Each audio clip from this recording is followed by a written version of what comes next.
Welcome to the Pickspace AI and Property Podcast. I'm Maor Cohen, founder and CEO of Pickspace, a smart platform that simplifies property management. In each episode, I'll speak with industry leaders to explore what's working, what's changing, and where the industry is headed. Let's jump into today's conversation with my guest, Katharine Sambuceti, on-site general manager at HOA Organizers. So, Katharine, thank you so much for joining today. Thank you for having me. We're going to talk about business, about your business background, about the market picture. I'd love to start with your own journey. What first drew you into the world of property and community association management, and what's kept you passionate about that work? So I kind of fell into it in the beginning. I applied for an assistant job and didn't know it was in property management. And then I figured that out as I started. And I just kind of fell in love, quote unquote, with just dealing with community associations and helping them get to what they want to see on their property and what they'd like to see it as, and seeing their progress and just kind of being able to help them get there, because that's the biggest thing, is helping them and getting them to the point that they're happy with their property and they're like, well, no more complaints, we're good. So, HOA are known for, HOA organizers has earned a reputation for transparency and proactive service, right? From your perspective, what are the biggest internal strengths that set your company apart in a competitive market? They hire people that are really qualified and passionate about the business, which all companies do to some extent, but they are very supportive. They will support me on everything I do. They will always, if I ask questions, they'll help me through everything. They're very on top of their managers in a way that they want you to be proactive, not reactive all the time and on site, being able to do preventative maintenance instead of reactive maintenance, not doing repairs, just kind of getting things in order for the building. And the company does a really good job about that. They kind of make sure everything's in line. There's reminders, there's different things we have to do. And everyone is very much so on top of that. And your team handles a wide range of property type, right? High-rise beachfront, planned developments. Which property type tends to be the most operational complex, and what's behind that complex? I would say the most complex type of property to manage would be a high-rise HOA. I manage a high-rise in San Jose, and when it's completely sold out, it'll be 640 units plus commercial. Wow. So there's a lot of different boilers. There's different machinery that you have to do maintenance on, all of that. You need to have contracts for everything. It's just a lot of just keeping everything going the way it should be going on site and making sure you're doing every step to keep the building going the right direction. So you've touched on some really meaningful differentiators, but now let's zoom out a little bit and explore the broader HOA landscape. What's evolving and what's staying still difficult? Do you have some market trends or something that from competitive landscape, if you want to share with us a little bit the situation, the way you see it? It's a good question. I see HOAs going into a new angle lately, because they've kind of had to adapt to new laws that have come out recently, even where now we can't fine over $100 in California. That's not allowed anymore. New law. Just kind of adapting to changes and election rules and just everything going on. We're starting to kind of I feel like we're bringing the board more into the discussion than we have in the past. In the past, it's always been the manager says this, the board says, okay, let's do it. Now it's more of a discussion between the board and the community manager, because you have to talk about it and give your recommendations, and they come back with their concerns, and you kind of go back and forth with vendors a little bit more, because some vendors want to work with HOAs, some really don't, because they don't like dealing with the board. And I respect that, but they don't deal with the board, they deal with the manager. So it's you deal with one person who's going to direct questions from all these people to you, and you come back to that one person, and that's it. It just feels a lot of people don't know that. They think, oh my God, I'm going to deal now with many people, and they don't know that there is a property management company that kind of like it brings all the different demands together into like one main point of contact. Exactly. And a lot of vendors don't trust that, I guess, because they've been burned by that before in the past elsewhere. And sometimes you kind of have to like show them that that's not the case because you're like, that's not who I am. So from where you sit, like you think competition is changing in the HOA management? Are you seeing consolidation, more tech savvy entrants, or new service models disrupting the traditional approach? Or what do you see on your side? I do see the traditional approach being changed because back when I started in the business, which was like 9 years ago now, almost 10, that's so long ago. It feels like forever. We had like a server room in our office. We had paper files everywhere. Now everything's on Google Docs. Everything's digital. I print out things every once in a while because I like to read things on paper, but that's just my preference. It's not everything. It's just certain things. And and lately we're bringing in AI a lot to the business.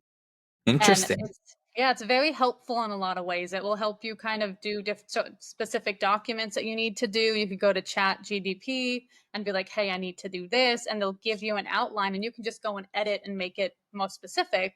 But it helps you get through that portion that you don't have time to always do. Would you say AI saves you time during the day? And how much can you actually It does save you time during the day on certain things. At this point, it's very new, and I'm very new to it. It's very new to the world in a sense right now. I feel like you can trust it, but I know people in that world would say, no, you cannot, because they're going to kind of see it differently than I might. But I trust it enough. I don't trust it to like do everything for me, but I trust it to give me like the outline of what I need. And then I will personalize with information that I have and not put it online so it's not out. Agree. And we do the same, if not even more. If you teach it correctly and it gets to learn you, I think you can trust it more and more. And one thing that I noticed, the paid version gives you much better result than the unpaid version. So that's something that I learned and I see it on my daily base work. So with so many tools, platform, how do you actually differentiate between partner vendors, add value versus one that just add noise? And also, what solutions are you actively seeking or evaluating or using? Partner vendors.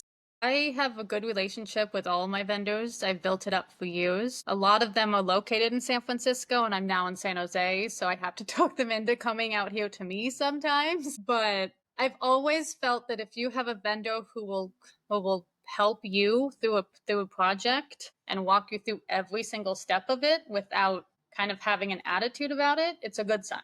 It's a really good sign. That's actually very interesting. I didn't think about it from that angle. You mentioned Google Docs and you mentioned different tech, but can you share like are you working with some specific property management software or contract DocuSign or maintenance requests? How the HOA vote on things? Like give me a little bit the background of the and the strategic view around it. So we use Vantaca software for property management software. It's very helpful. It's very user friendly. It's kind of like for me, Apple phones where it's so easy. I'm like, oh, that makes sense. Why didn't I think of that? Like, it's just very easy that you can do maintenance requests, you can do reservations, you can do messages, you can do everything. You can even do accounting on there if you want to. That is very possible. But you do that somewhere else. Yeah, we do. For accounting, we use Strongroom, which I really like. They are fantastic. They are very straight to the point. They'll kind of show you everything. If something's off, you can edit it, depending on your settings, of course. And then we use Google Docs for all our documents to save it. We back everything up. When it comes to like decisions by the board and voting, that is always in a board meeting because California is very strict on civil code. They make sure that you always do things in an open session or a closed session, depending on what kind of contract it is. But we always do that in a meeting because that needs to be very transparent to all the homeowners of where their money is going and what it's paying for. Agreed. And that's interesting. So Eventica and I didn't get the accounting one. If you can, Strongroom. Yeah, very nice. So I guess we all know that software allows us to bring more people in, but how AI and the tech kind of like made the team feel, because sometimes the team think, oh, now they got this AI, I'm next to be like fired, or they won't need me anymore. They trying to block new technology from coming in because, like, you know, the accounting are being afraid from accounting systems, because then why do they need me, right? So what do you see on that side? Do you see your team, how do you see they handle communication, tech, and everything around it? I mean, I see my team taking it in stride and saying this is going to help us be more effective and be more productive in the long term. I don't see anyone pushing it away or worried about their job or their stability, because everyone's 100% valued in my company. They are valued like nothing else. I've had that at a couple places, but the most I've felt valued is at this company. It's an amazing feeling that they like really value as an employee, and you're not replaceable to them That's in very, their very good. eyes. It's like Apple approach, right? And you're also pretty close to Cupertino, like San Jose, Yeah, San Francisco. right in that area. So You're right in it's that area, nice. so it's affecting everyone probably around you. Good people, good vibes. My parents-in-law is actually in Cupertino, so I'm in the area a lot. Also, I go sometimes to San Jose. I go to what's the name of the beautiful street with all the coffee shops and shops? Um, Oh, I know what you're talking about. I can't think of the name of it Santana though. Road. I love that place. I go there all the time. Yeah, It's like 5 minutes from my house. that's a good spot. It's a good spot. You have a good coffee place there. A lot of other things. So let's go back to the discussion and go back to software. Let's go deeper, right? And then what are the bottlenecks? We talked about the good stuff. What are the frustrations and unseen, pressure on your team dealing with every week, or pain points, or any recurring issues or frustration your team facing managing different properties, if you can share that with us. A lot of the frustrations each week, they're not really big frustrations, but it's more just understanding how to explain to your board of different personalities what needs to be done and what options you have to get it done sometimes. Because sometimes you can explain it one way and your board's like, I don't understand what you're talking about. You need to explain this a different way to us. So you kind of have to think about what the best way to explain something is, and then be like, this is what we need to do.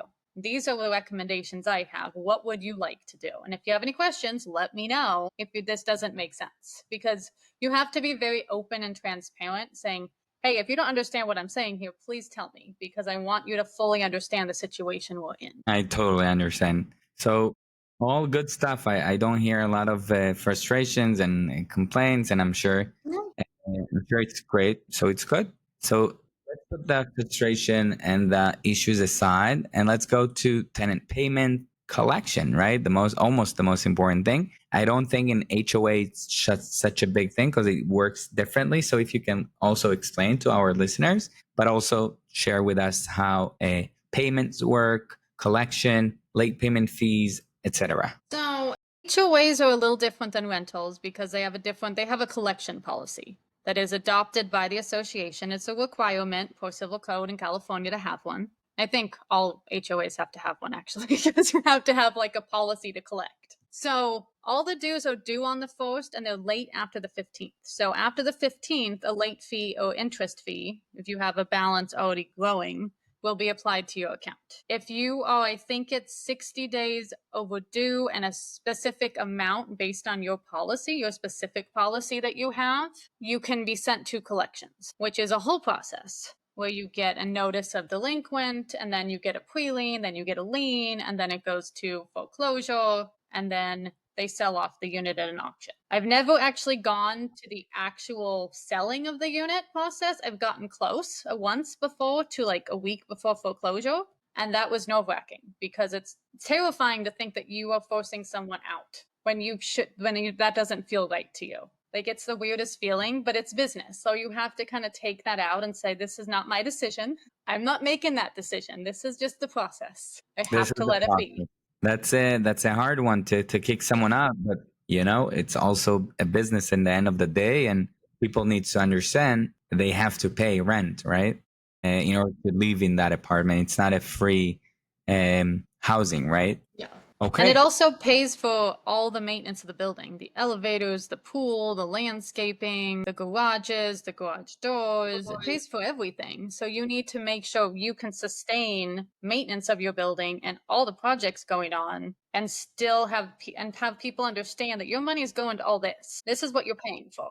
That's why you're doing this. And most people, like 95% of people are great about that. They're like, okay, there's certain issues you run into with people. You solve them, you work with them, you kind of discuss it, and it all gets resolved in its own way. It's actually bringing me to the next question, which is, resident increasingly increasing their expectations, right? They want more modern things, design wise, mobile first payments wise. And what's standing in the way of offering different things between, the tenant wants to have a better place, but they don't want to pay for it. They think it should be a given, right? So what are the most of the questions and requests you're hearing, and where are the clashes between the requests and the reality? A lot of times homeowners will come to me with requests about plumbing or something inside the unit. And what I usually do is I always reference the maintenance matrix that we have to make sure I understand exactly where this request lands, if it's on the association or it's on the owner. Because if it's on the owner, I have to say, hey, you need to get someone out here. If they say it's beyond your unit, you need to let me know. Then I need to take over. But until that point, I don't know it's my responsibility. It's still yours. And most people will be kind of pushed back and forth. You can't do anything. And I was like, for the documents, this is where this lands. So it's very black and white. It's very clear in the documents what the association does, what the owner does, and who pays for what. 100%.